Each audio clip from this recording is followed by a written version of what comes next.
कुंभ का माहौल चल रहा है। राष्ट्रीय अध्यक्ष अखिलेश यादव ने कहा है कुंभ जैसे स्थान पे खासतौर से प्रयागराज में राजनीति नहीं होनी चाहिए। आप देख रही हैं कि अखिलेश यादव की डुबकी लगाने के बाद भी राजनीति बहुत गरमाई हुई है। जी, मैं अगर हम देखें तो ये कुंभ ऐसा तो नहीं है कि पहली बार हो रहा है। जाने कितने हजारों वर्ष पहले से कुंभ होता चला आया है और होता चला आएगा आगे भी। तो जिस तरह से मौजूदा सरकार इस पे राजनीति करने की जो पूरी इनकी जो मंशा दिखाई दे रही है, ये सरासर सही बात नहीं है।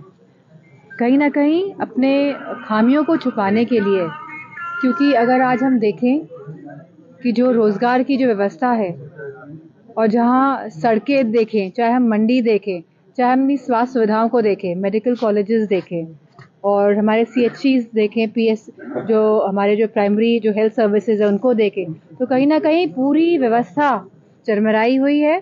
हमारे प्राइमरी स्कूल्स की जो व्यवस्था जो होनी चाहिए और जिस तरह से बजट पे लगातार कटौती कर रहे हैं ये लोग, तो कहीं ना कहीं अपनी नाकामियों को छुपाने के लिए इतना इसको बढ़ा चढ़ा के कहा जा रहा है।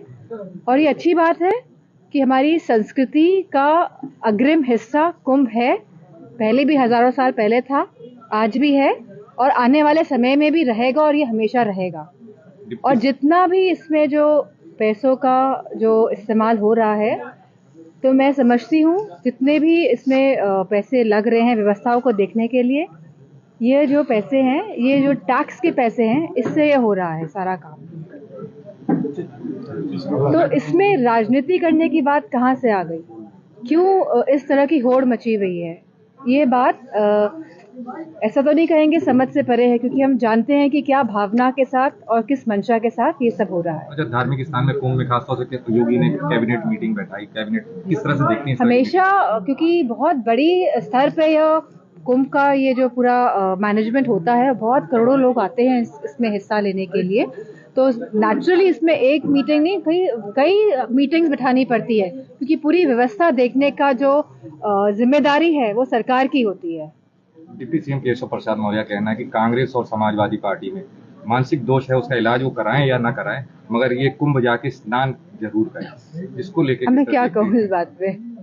दिल्ली में ये कि यूसीसी उत्तराखंड में खासतौर से यूसीसी लागू है, जहाँ भाजपा प्रशासित राज्य है वहाँ पे यूसीसी लागू करने की भाजपा की रणनीति है। यूसीसी लागू होने को लेकर आपका और समाजवादी, क्योंकि भारतीय जनता पार्टी का जनाधार लगातार घट रहा है और जितने भी इलेक्शंस अभी तक हुए हैं, जो रिजल्ट्स रहा है, तो कहीं ना कहीं भारतीय जनता पार्टी को नुकसान हुआ है और ये बात वो समझ रहे हैं। इस वजह से वो इस तरह के मुद्दे लेके आ रहे हैं कि उनका जनाधार जो घट रहा है, कहीं ना कहीं उसको वो घटने ना दे। दिल्ली विधानसभा चुनाव चल रहे हैं, भारतीय जनता पार्टी कह रही है इस बार कमल खिलेगा, लेकिन केजरीवाल कह रहे हैं जो कि समाजवादी पार्टी का गठबंधन भी है। मैं समझ, आप जो पार्टी है वो पूर्ण बहुमत के साथ दिल्ली में सरकार बनाने जा रही है, क्योंकि ग्राउंड लेवल में हम लोग भी काफ़ी लोगों के संपर्क में हैं और पूर्ण बहुमत आपको और हमारे अरविंद केजरीवाल जी को मिल रहा है। अच्छा, योगी जी प्रचार में गए थे दिल्ली, वहाँ उन्होंने कहा केजरीवाल पे तंज करता था, क्या यमुना जी में वो डुबकी लगा सकते हैं? उस पर अखिलेश यादव ने डिफेंड करते कहा है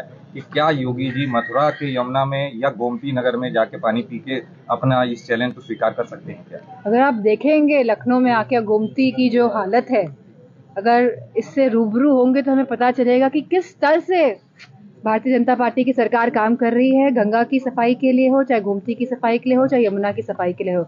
और जहां करोड़ों रुपए, हजारों करोड़ रुपए गंगा की सफाई के नाम पे सरकार चट कर गई है, तो कहीं ना कहीं ये प्रश्न चिन्ह लोगों को उठाना चाहिए कि माँ गंगा आज तक साफ क्यों नहीं हो पाई थी। और जितने भी करप्शन इस सरकार में हो रहा है मौजूदा, और हम सब समझ रहे हैं कि किस तरह का करप्शन, पूरे भ्रष्टाचार पूरे उत्तर प्रदेश में हर लेवल पे चल रहा है और ये जनता भी समझ रही है, ये बात समझ रही है कि करप्शन और भ्रष्टाचार लगातार उत्तर प्रदेश में बढ़ रहा है और जनता तैयार है इस बार भारतीय जनता पार्टी को हटाने के लिए। एक आखिरी सवाल, अखिलेश यादव जी कुंभ नहा लिए, 11 डुबकी लगाई, उन्होंने बात की, लोग सवाल उठा रहे हैं क्या ये किसी तरह का राजनीतिक दबाव था या अपनी स्वेच्छा से कहते हैं या किसी आस्था से?